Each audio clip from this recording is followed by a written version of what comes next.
A Xunta de Galicia fai un esforzo importante, igual que están facendo os concellos. Estamos falando de que no horizonte temporal do acordo que acabamos de asinar ata o ano 2028, é dicir, este ano máis 2 máis, os recursos adicionais, o que xa está aportando a Xunta de Galicia, van ser 150 millóns.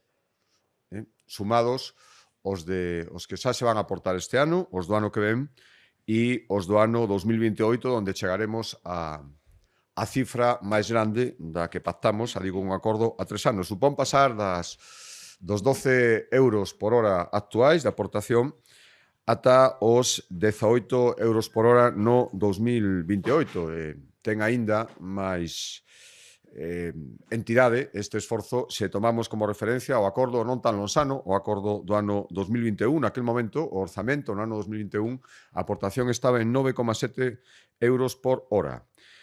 Imos chegar no ano 2028, en 7 anos, prácticamente o doble, a 18 euros. Por lo tanto, estamos duplicando en un prazo breve de tempo, 7 exercicios orzamentarios, a aportación da Xunta de Galicia en este sentido.